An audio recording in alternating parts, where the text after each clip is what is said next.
ഇപ്പൊ അങ്ങനെയാണല്ലോ. തോള് കൈയിട്ട് ഫോട്ടോ ഇട്ട് ഇൻസ്റ്റഗ്രാമിലിട്ട് 100 ലൈക്ക് വാങ്ങുന്ന കൈയിട്ടോൻ ആരാന്ന് ചോദിച്ചാൽ പറയും കസിൻസ് ഹലാലാണോ?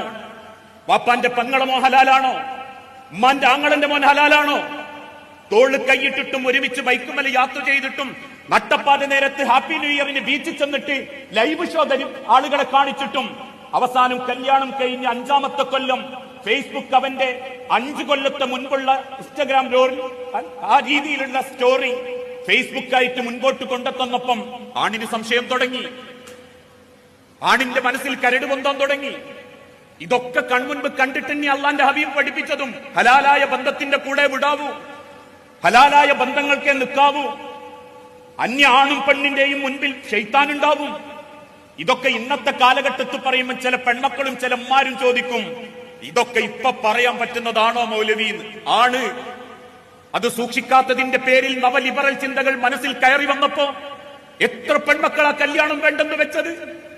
എത്ര പെൺകുട്ടികളാ കുടുംബത്തിന്റെ ഭാരം വേണ്ടാന്ന് വെച്ച്?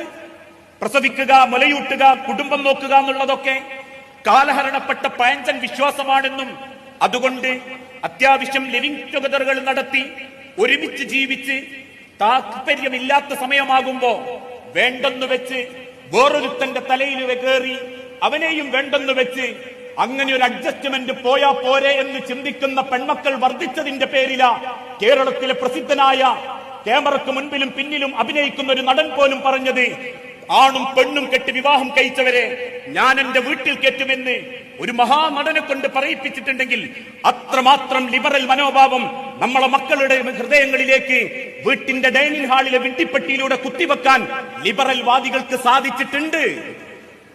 ആ സാധിച്ചതിന്റെ ഗൗരവം തിരിച്ചറിയാനാവാത്ത രക്ഷിതാക്കളാണ് ഈ സമൂഹത്തിലുള്ള